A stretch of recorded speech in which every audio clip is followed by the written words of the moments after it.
मित्रों, किसी शहर में एक सेठ और एक सेठानी रहा करते थे। किसी प्रकार की कोई कमी नहीं थी।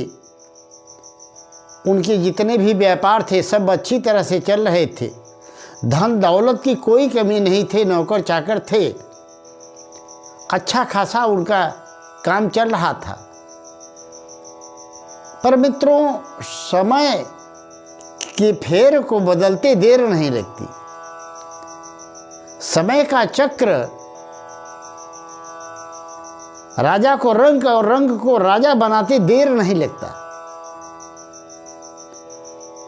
वह जब चाहे राजा को रंग और रंग को राजा बना देता है। और सेठ जी के साथ भी ऐसा ही हुआ।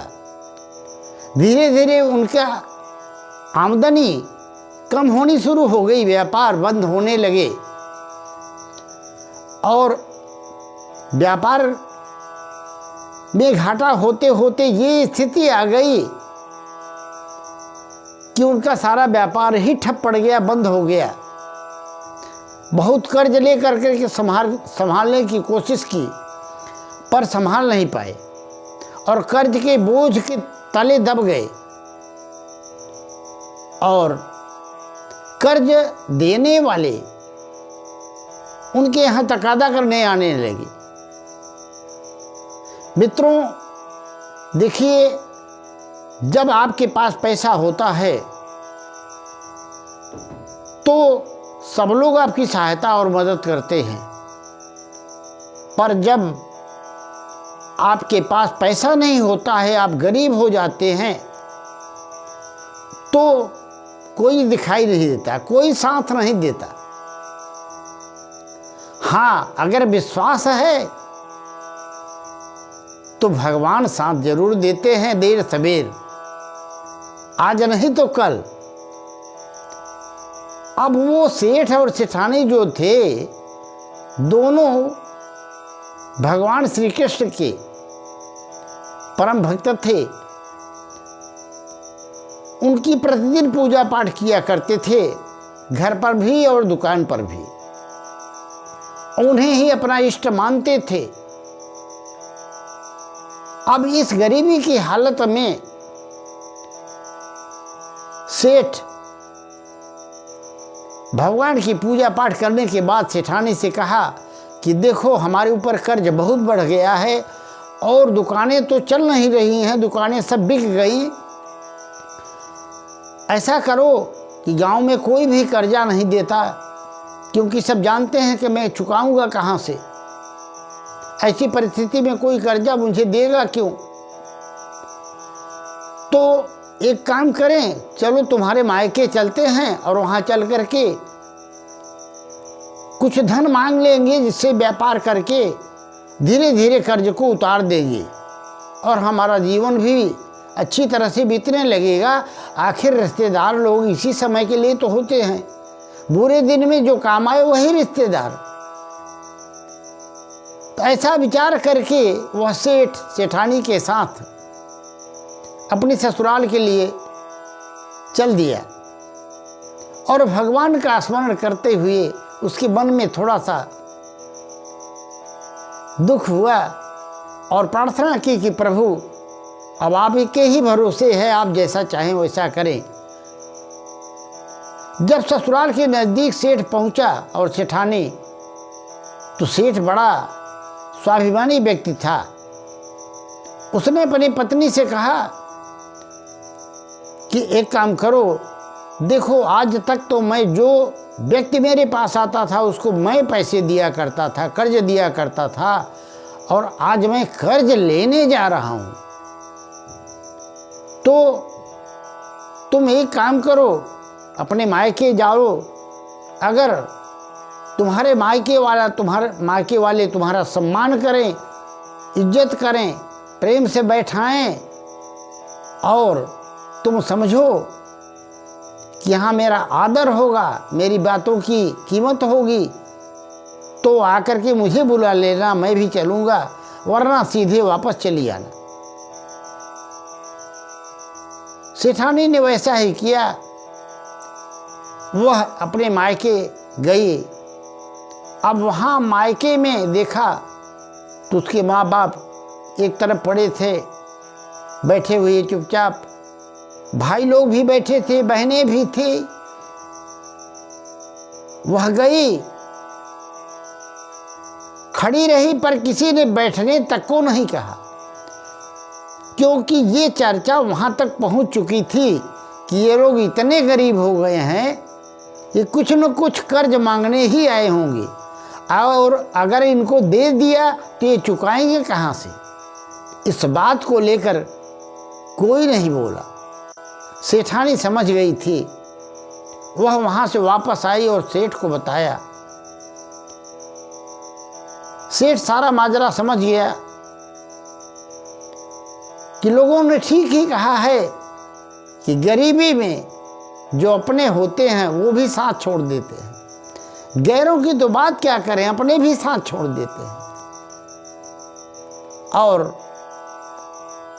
उसने कहा कि चलो हम लोग अपने घर पर जो कुछ रूखी सूखी रोटी मिलेगी उससे गुजारा करेंगे, भगवान गोविंद के शरण में रह करके उनका पूजा पाठ करेंगे, उनकी कभी दृष्टि बदलेगी तो समय बदलेगा, देखा जाएगा। अब वह सेठानी के साथ पुनः अपने वापस गांव आ रहा था, और रास्ता दूर होने के कारण धूप भी थी, जिससे सेठानी को चलते चलते वह गर्भवती थी, उसके पेट में तेज का दर्द उत्पन्न हुआ,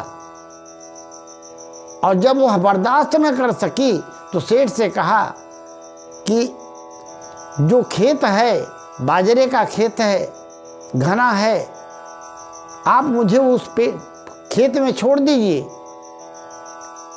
और जब मैं आपको बुलाऊंगी तो आना। वहां पर खेत के अंदर सेठानी गई, उसे प्रसव पीड़ा हो रही थी, और काफी देर के बाद एक बच्चा पैदा हुआ। सेठानी को होश आया तो उसने अपने पति को आवाज दे करके बुलाया। पति वहां गया तो उसकी पत्नी ने कहा सेठानी ने कि बच्चे को साफ सुथरा करके मुझे दे दो, मैं इसको स्तनपान करा दूं, और एक काम करो, ये जो कचड़ा है, जेर आदि है, इसको एक गड्ढा खोद करके इसी खेत में गाड़ दो। सेठ ने वैसा ही किया, बच्चे को साफ सुथरा करके दे दिया, उसने स्तनपान कराया, और सेठ एक छोटा सा गड्ढा खोदने लगा ताकि उसमें जेर आदि को गाड़ दे, कचरा गाड़ दे जो कुछ प्रसव से हुआ है। तो वो अचंभित हो गया। जब वो गड्ढा खोदने लगा तो उसे एक घड़े में सोने चांदी से भरी असरफियां आदि मिली, जिनमें मोहरे आदि भी भरी थी। अब इस बात को कोई नहीं जानता था। घर आते आते रात हो चुकी थी।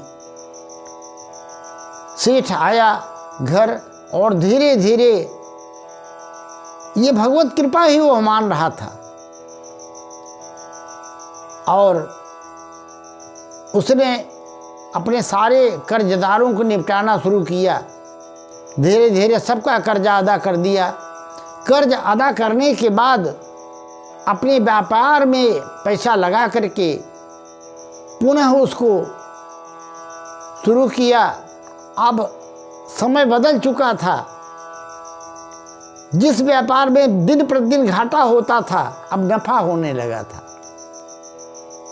धीरे धीरे वह सेठ फिर अपने पहले जैसे स्थान पर पहुंच गया, बल्कि उससे भी ज़्यादा धनी हो गया। अच्छा, अब ये एक बात खास ये है मित्रों कि ये जो अड़ोसी पड़ोसी होते हैं, ये अपने पड़ोसी को आगे बढ़ते हुए जब देखते हैं तो इन्हें बड़ी जलन होती है।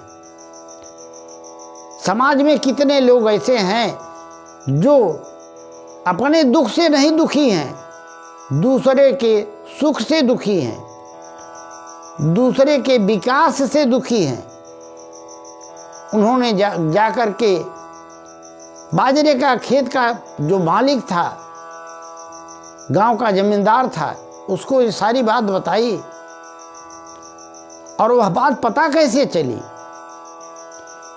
गांव वालों ने कुचक्र करके उस सेठ की पत्नी से, वह भोली भाली थी और उसने सारी बात बता दी थी कि ऐसा ऐसा वाकया हुआ था जिससे मुझे बहुत ढेर सारा पैसा मिला था, उससे भगवान की कृपा से हम लोग आज संपन्न हो गए हैं। तो गांव वालों ने जब शिकायत की तो जमींदार के मन में, उसकी नीयत में खोट आ गई कि ये पैसा तो मेरे खेत से निकला था, तो इस पर मेरा अधिकार होना चाहिए। और इसके लिए वह जाकर के राजा के दरबार में मुकदमा लिखवा दिया कि मेरे खेत में मेरे दादा ने धन गाड़ करके रखा था, जिसको यह व्यक्ति खोद करके उठा लाया है और सेठ बन गया है, वह धन मेरा है, उस पर मेरा अधिकार बनता है, मुझे दिलवाया जाए। तो राजा ने उस किसान से, उस सेठ से पूछा कि सच सच बताना, सही बात क्या है? क्या तुम वास्तव में उस खेत से धन चुरा करके लाए हो? तो सेठ ने भगवान का ध्यान करते हुए सच सच बता दिया कि मेरी पत्नी को प्रसव हुआ था इनके खेत में, और जब मैं गड्ढा खोद रहा था तो मुझे घड़े में बहुत सा धन मिला था, जिसे मैं लाया और लोगों का कर्ज चुकता कर दिया, और बाकी का जो शेष धन है वह पड़ा है। राजा मन में विचार करने लगा कि यह व्यक्ति कहता है कि मेरे दादा ने वह धन अपने खेत में गाड़ा था, तो अगर इसके दादा ने गाड़ा था तो वह जीते जी इसको क्यों नहीं दे गए? अथवा इतने वर्ष व्यतीत हो गए, इसको कभी वह धन क्यों नहीं मिला? हो न हो इसमें काल की कोई रहस्य है, काल का रहस्य है, या ईश्वर की कोई इच्छा होगी, या इस बालक का भाग्य होगा किसके पैदा होते ही उस खेत से धन मिल गया। तो राजा ने न्याय करके विचार किया और खूब विचार करके न्याय किया कि सुनो जमींदार, तुम्हारे दादा अपने खेत में जो पैसा गाड़े थे, धन गाड़े थे, वे अब बालक के रूप में इस सेठ के घर जन्म ले चुके हैं। अब धन उनका है तो अधिकार भी उनका ही है, न तुम्हारा अधिकार है और न सेठ का अधिकार है। उस धन पर अधिकार इस बालक का है जो कि तुम्हारे दादाजी हैं, वो बालक के रूप में जन्म लिए हैं। तो अब बालक हैं तो तुम्हारे दादा हैं, इसलिए दादा होने के नाते उनके पालन पोषण की जिम्मेदारी भी तुम्हारी बनती है। तो जिम्मेदारी तुम्हारी है, तो पालन पोषण के लिए